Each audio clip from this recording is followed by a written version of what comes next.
Hey, it's your boy Jet here, and we all know the deal about Sonic Mania. But for those who don't, let me give you a quick rundown. In 2016, the game was announced for summer of 2017. It was announced alongside another game, which we now know as Sonic Forces. But this game would be coming out beforehand to celebrate the 25th anniversary of the franchise, consisting of many stages from the classic Sonic games. The game was developed by Christian Whitehead and his team, the same people who made the remakes of Sonic 1, Sonic 2, and Sonic CD, and it is regarded by many as one of the best Sonic games, especially after the release of Lost World and the Boom games. But, is it really deserving of all time praises, or is it one of the many cases of people gassing things up that aren't that good? Let's talk about it, shall we?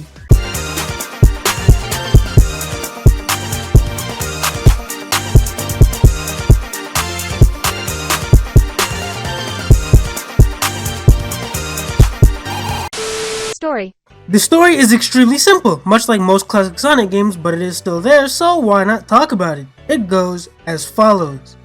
Sonic and Tails head to Angel Island to investigate a strange energy reading Tails noticed earlier. However, upon arriving on Angel Island, they find 5 egg robots sent by Eggman excavating the source of the energy signal, a mysterious gem known as the Phantom Ruby, from the ground. However, upon doing so, the Phantom Ruby's energy creates a space-time rift that warps Sonic, Tails, and the 5 egg robots to Green Hill Zone alongside Knuckles, who is in the area. This rift warp also merged the egg robots' AIs with the animals inside them, causing their systems to go berserk and transforming them into the hard-boiled heavies we see them as in-game. The group rushed to get away from Sonic, Tails, and Knuckles, who set out to stop them. However, the trio are too late to prevent Eggman from taking the gemstone from the rebellious robots, which he promptly uses to send the trio to Chemical Plant Zone. The trio continue to pursue Eggman to keep him from using the stone's power for evil, clashing with him, the hard-boiled heavies, and various other machines along the way. Eventually, they discover that Eggman seized and mechanized Little Planet once again. They board the Titanic Monarch, Eggman's giant robot, and defeat Eggman alongside the hard-boiled heavies they faced before. Those being the Heavy Gunner, Heavy Shinobi, Heavy Magician, and Heavy Rider, only now, thanks to the power of the Phantom Ruby, they were transformed into the Phantom Heavies. However, Sonic, alongside Eggman, gets pulled into a strange dimension known as the Egg Reverie, where the Phantom King, a modified version of the hard-boiled heavies leader, the Heavy King, attacks Eggman for the Phantom Ruby, who attacks him in the Kleptomobile. Sonic fights them both off, and upon dealing the final blow, Sonic and the cast members are separated from one another as the Phantom Ruby then pulls itself and Sonic into a spatial warp, sending them to an unknown location. Meanwhile, Tails and Knuckles watch from outside with smiles on their faces as the mechanized Little Planet vanishes in a flash of light, depicting a smiling Sonic winking at them and thus ending the game.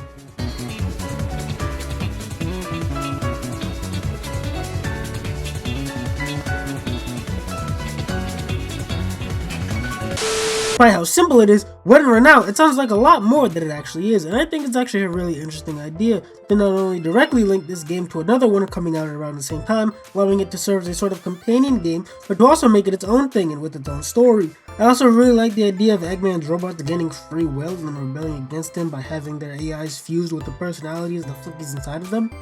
It's not the first time that Eggman's creations turned against him, that is quite literally the entire plot of Sonic Heroes, but still, it's always a very entertaining idea, and I hope they do more with that idea in the future. Maybe even make a game like Sonic Heroes where the whole story revolves around one of Eggman's machines once again going against him and acting on their own. Even trapping him, and you essentially spend the whole game helping him. Again, not like I said, much like Sonic Heroes, it's always a pretty good idea. But regardless, there isn't much to say about the story. It kind of takes a backseat like it does with most classic Sonic games. So, with that out of the way, we're going to move on to the part that tends to take the foreground in these games. Gameplay. The gameplay is reminiscent of and based on the gameplay of the old classic Sonic games, namely Sonic 1, 2, 3, and CD. It takes aspects from all of these games. The special stages you get the chaos symbols from is reminiscent of where you get the time stones from in Sonic CD. This stupid payload also makes a return from Sonic CD, as do the giant rings you get the chaos symbols from in Sonic 3, as do Blue Spheres and Super Knuckles and Super Tails, who, let me remind you, at that point hadn't been seen proper since the 2013 remasters of Sonic 1 and 2, so it had been almost a full 4 years without hide or hair of these two since those remasters. There's also references to spin-off games such as the final boss of Stardust Speedway Act 2 being the final boss in Knuckles Chaotix Metal Sonic Kai. There's an N Knuckles mode, which is a fun little adaptable N Knuckles joke where you could have Knuckles with you as you play through the game. They even added the drop dash, a feature that was scrapped in Sonic 3, but they brought that back in here, and I think it's pretty solid. I never really cared for it one way or the other, doesn't really make a huge difference to me. But moving on from all these little references and details, the game consists of 13 zones, 4 which are original and 9 are remixed from previous games. We'll go through the stages in order, starting with Green Hill Zone, the very first Sonic stage. The first act is generally the same as it is in Sonic 1 with a boss fight at the end against the spinning spike motherfucker known as the DD Record. The second act is where things gets remixed though. Off rip, you've got zip lines and other alternate paths that flat out were not there in the original. The boss fight is also different because in Act 2 you fight Eggman and the Death Egg Robot, whereas in the original Sonic 1 you fight the Egg Wrecker in Act 3. There are only 2 acts here. This is a trend that every non-original stage in the game follows. The first act is really the same as the original, with the second being a slightly more remixed version, and I don't think any stage accentuates this better than this next stage, Chemical Plant Zone, the second zone of Sonic 2. Once again, the first act is pretty much the same with a boss fight against the sub-boss, the Amiibo Droid, but the second is where things start to get different, and drastically so. Do these syringes which contain what I like to call bounce jelly, and you press them into the water, making you able to bounce on it and go places, and it's crazy how different it is. There are also 2 different colors, a light blue one which gives like small bounces, and there's a green one which just makes you bounce really fucking far. And it's crazy how different everything is and how you can use this to traverse the level. The boss fight though is literally just the game of Puyo Puyo, but the style of it's based off of his Eggman's Dr. Mean Bean Machine. The next stage is Studiopolis, the very first original stage of the game, and it is awesome. Probably my second favorite stage of the original 4, and it's designed like a TV station or film set, and even has popcorn machines and things of that nature. And it really plays into the whole film sort of filming aesthetic very, very well, and then even does this in the second act boss, and especially in the acting theme, and probably my favorite song in the game, that being Lights, Camera, Action.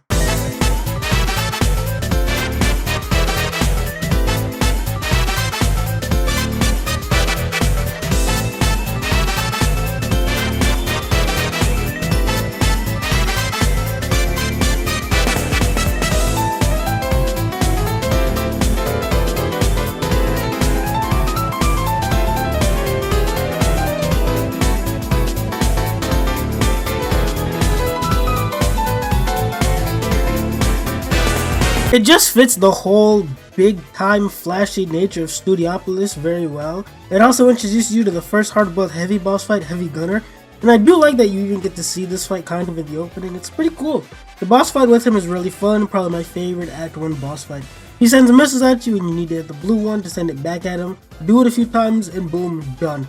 Moving on, Flying Battery from Sonic 3. Again, there's not much to say about Act 1, but Act 2 takes place switching between the inside and outside of the ship, ending with a boss fight against Eggman and his Spider-Mobile. This part is completely unrelated, but the spread for this boss made Eggman look like a completely different person and would birth the fan character Eggette, which was kind of fun to see how much that took off. But we're getting back on track now with Press Garden Zone, my favorite zone in the game, and my favorite of the original 4. The first act features a printing press aesthetic, and it's great. With ink bottles, boxes and crates, pressure machines, I love it. What I love more than this is the second act, which features a snowy, frosted ruin aesthetic, and it is beautiful. I can't express enough how much I love it. Everything from the way it plays with the aesthetic and uses that into the level design, and even the theme for the game, or for the act, Blossom Haze, it's just amazing. Just listen to it.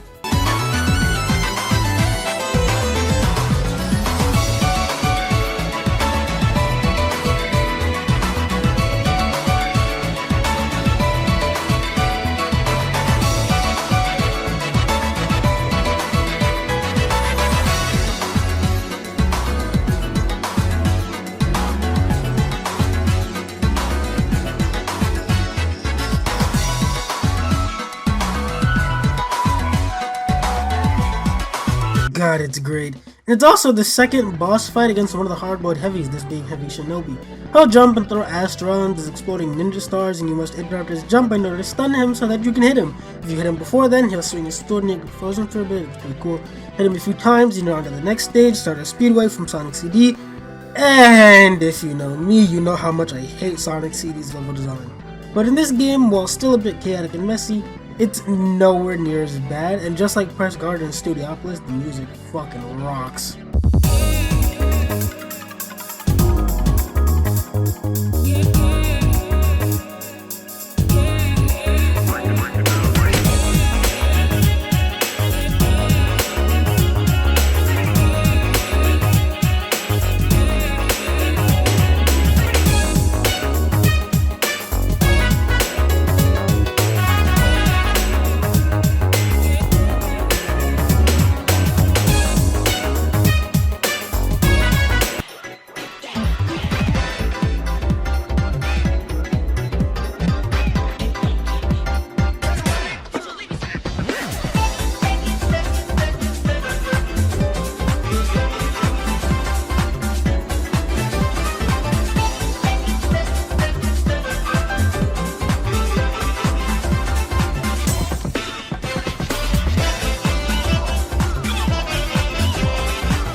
I love the way it took inspiration mainly from the Japanese version, but that's beside the point. Also, the final boss of the zone is, like I mentioned earlier, Metal Sonic, and he later transforms into Giga Metal Sonic, which is a reference to Metal Sonic Kai. Now here's a fun fact for you. Before an update to the game that was made when Sonic Mania Plus released, this Metal Sonic boss fight was far more similar to CDs, where you have to chase him with a giant spike wall behind you. But enough about Starter Speedway, we're moving on to Hydrocity from Sonic 3, baby! I know I said Hydrocity, but it is Hydro City. Sure, Hydrocity sounds cooler, but in every other language, especially the Japanese, it's Hydro City. A, B, Yuji Naka himself said he believes it's pronounced Hydro City. Pronounce it Hydrocity all you want, I just want you to know you're wrong, it's Hydro City, fuck you, suck my dick. But enough about me being an asshole and stupid people on the internet, we're back to the game. Now, like I said earlier, the trend that every non-original stage follows, the trend of the first act is roughly the same, but the second is a far more remixed version. But that doesn't really appear to be the case with Hydro City. It takes far more inspiration from the original than the others, to the point where I can't really point out any differences right now unless I were to play them both side by side. It's a far more slight remixed version, even the final boss is like this, just being essentially the same as the boss from the OG Sonic 3. It's a little disappointing, but regardless, we're moving on to Mirage Saloon, which, depending on who you play as, takes on a bit of a different theme. If you're playing as Sonic or Tails, it takes on a more sky theme, but with Knuckles, it takes on a more canyon aesthetic, which I think is a fun detail, because at the start of the act, Heavy Magician shows up and she knocks Knuckles off the tornado. You even see him falling at the start if you decide to play as him. But regardless, it really plays into the Wild West aesthetic in both versions. At the end of Sonic and Tails' version, for example, you run on a moving train that seems to be getting hijacked and set. And in Knuckles' version, you see things like a saloon bar, revolvers that shoot you throughout the stage. And something that I didn't know until I started working on this video, but the music is different depending on who you play as.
All these little details, it's great and all, but it's not all great, and the big one for me is that I hate Sonic and Tails' version of the Act 1 boss, Uber Caterpillar. It's so fucking annoying. And what makes it annoying is the depth of field in the camera. It can be so difficult to gauge when you need to hit its head, or if you jump at the wrong time. You either hit a part that bounces you back or take damage from the spikes. If it's coming directly from the front or back of the tornado, it's easy to tell there, but when it comes from the sides that are closer and farther from the camera, the depth of field really fucks with my head and can make it difficult to tell when to jump. And yeah, sure, you single brain cell pivotal mook skill issue, whatever, fuck you. It's a problem I personally have, and it makes me hate the first fucking boss of this stage. Knuckles' version is pretty cool though. Same with the Act 2 boss, the Heavy Magician is back, and throughout the fight, she transforms into the Team Hooligan members.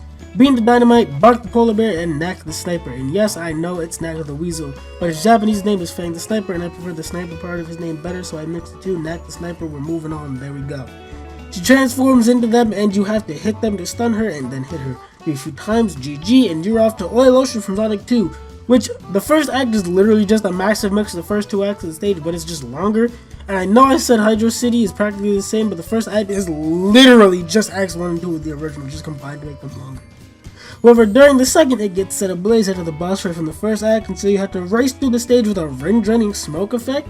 But once you get to the boss fight, the ring-draining effect is gone, thank God.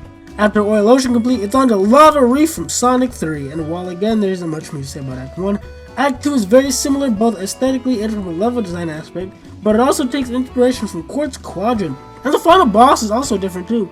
For Sonic and Tails, you face the Heavy Rider, so ride around in a motor bug affectionately named Jimmy, and swing your mace.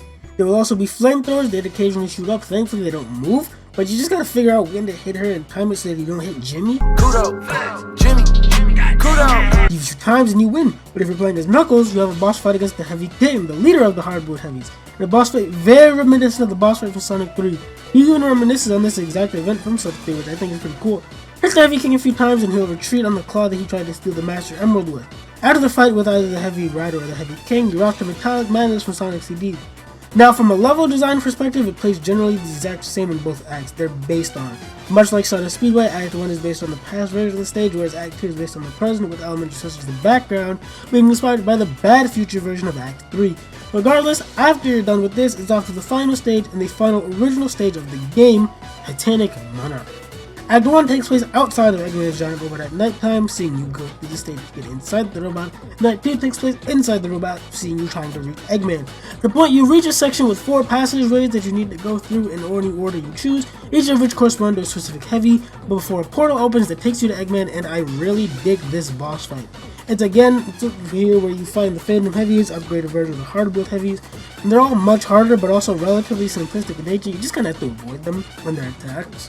After beating Eggman and the Heavies, what happens next differs depending on whether or not you have all the Chaos Emeralds. If you don't, the crew runs out of the robot before it explodes and the game ends, but if you do, you're taken to the true final boss, the Egg Revelry Zone, where as Super Sonic, you must face off against both Eggman and his Collectible and the Phantom King as they fight for the Phantom Ruby. Doing so ends the game as Sonic and the Phantom Ruby are sent through a portal leading to the main timeline during Sonic Forces and the other two escape. Although the game is solid, but one thing that will always disappoint me about Mania is the lack of original stages. Hell, not counting the Egg Revelry, there's only 12 original zones in the game, or 12 zones in the game in general, really. And while I know the game would have more old stages than original ones, I really like the new stages. More so than the remixed old stages we got, so what I wish they did was maybe 6 old, 6 new. If you want a bunch of old stages back that badly, do that. Hell, Sonic 1 only gets 1 stage and that's Green Hill. The rest of the non-original stages are from 2, 3, and CD. Sonic 2 has Chemical Plant and Oil Ocean. Sonic 3 has Hydro City, Lava Reef, and Flying Battery. Sonic CD has Stardust Speedway and Metallic Madness. Like I said, what I would have done is 6 old and 6 new. Hell, counting Egg Revelry, you have 5 old and 9 new. Or 9 old and 5 new, sorry. I had it backwards. I'm dumb, forgive me, I'm sick. And even then, you only get Egg Revelry if you have all the Chaos Emeralds. Taking that into account, you could have 6 new and 8 old if you wanted to have more old than new. Sonic 1, you could have Green Hill and maybe Starlight or Rapper Garden. Keep the ones you have for Sonic 2 and Sonic CD. I'd say cut Flying Battery for Sonic 3 and just replace it with an all-new zone, or all-new zone. Boom, done, problem solved, pay me Sega, I'll take my money in the fucking mail, thank you very much. That aside though, I don't really have many issues with the game. And despite my liking of the drop dash, I don't care if they keep it around or not. I barely use it, so it makes no difference to me. All the callbacks and features from other games, as well as the reappearance of Super Knuckles and Super Tails, generally speaking, things are alright. It's not the greatest Sonic game, it's not as amazing as everyone says it is, but it's pretty good. Now there's one last thing I want to talk about before closing out this video, and that thing is Mania Plus. In April of 2018, it was announced that Sonic Mania would be getting a physical release known as Sonic Mania Plus, and that you could buy it for either $30 physically or $5 digitally if you already own the game. This would add 2 new playable characters in the mix who hadn't appeared in literal decades. Those being Mighty the Armadillo, whose final 2 playable appearances was in 1995, and Ray the Flying Squirrel, whose only playable appearance was in a 1993 arcade game, but regardless, they're back and here to play. From a gameplay standpoint, they both do and don't add much.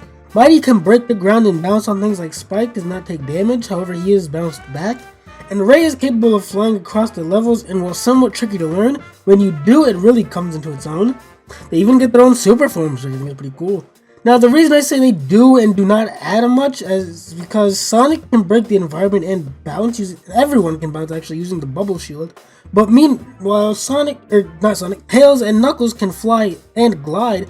However, the difference comes in the way it's handled, which I think is quite interesting. It's taking what already exists and putting a slight spin on it, which I think is an admittedly fitting way of describing Sonic Mania Plus as a whole, especially in its stage design, which we'll talk about in a bit. Though there is a story, it's basically the same as the main game, with the only changes being that it now takes place after the event of Sonic Forces, Sonic finds Mighty and Ray trapped in the box, and whoever he doesn't choose turns out to be the heavy magician in disguise. And the ending is depending on whether or not you have all 7 Chaos Emeralds when you beat Eggman. The Evie King you now see juggling the Chaos Emeralds you didn't collect, or the Phantom Ruby will create a space-time rift that sucks everything inside, but the group escape upon activating their super forms, and in the process knock Eggman into this rift. The group then celebrate in Mirage Saloon before being surprised by the Heavy King with the giant sundae with the text "You're too cool" appearing on the screen. Boom, we're done. Like I said, it's incredibly simplistic, and since there isn't much to say about it, since it's essentially the main story again, and the same goes for the levels, because other than a palette swap level design wise, it's pretty much the exact same. So we're gonna speed run through this thing so we can wrap up this video soon. Green Hill gets a more gold sunset look to it, Chemical Plant gets a soft bluish look to it, Studiopolis and Flying Battery both get this disgusting bronze color to it and it looks horrid. I'm sorry to anyone who likes them, they look bad here, I can't stand it. Press Garden actually looks relatively the same, beauty and all, and I'd want to get some more of an icy blue look to it, which I think does help well in showcasing the fact that it's supposed to take place in an icy forest ruin. Stardust Speedway gets the more brownish color, while not as bad as the more bronze-esque brown used for Studiopolis and Flying Battery. It still looks pretty bad. I do like the more bluish color though in Act 2 with the red background, reminds me of the Bad Future from CD. While Hydro City looks pretty much exactly the same. Mirage Saloon also gets more of a blue tint to it that makes it seem like it takes place at night. Royal Ocean's background changes to make it more orange, give it the appearance that it's happening during the day, with the fog in Act 2 even turning blue. Lava Reef Act 1 gets brighter orange, has red color palette to it as well as heat flashes to look like it's getting hotter, whereas Act 2 gets this disgusting brown background that makes the rocks look more like real rocks, but it just looks bad. I don't know what it is that all the browns just look bad. I genuinely think Metallic Madness gets the worst of it though. It looks like someone took a massive shit and it flooded, someone looked at it and said, yeah, that looks like a good color, and here we are. It is fucking disgusting. And the same goes for the Titanic Monarch, which gets this horrendous green color. I'm finally done. Now let's wrap up this video. It's been going on for probably long enough now. We can fight endlessly on the supposition that there are good guys and bad guys. And when we fight on that supposition, there is no possibility of compromise or of gentleman's agreement. As there is honor among thieves. We're all thieves. Let's face it, face it, face it, face it, face it, face it.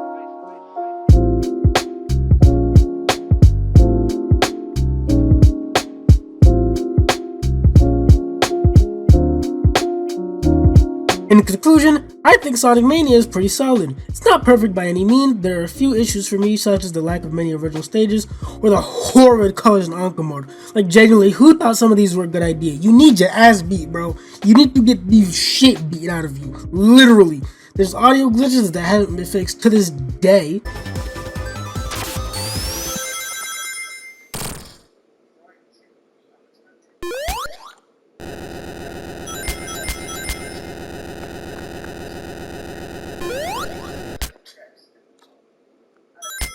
What the hell?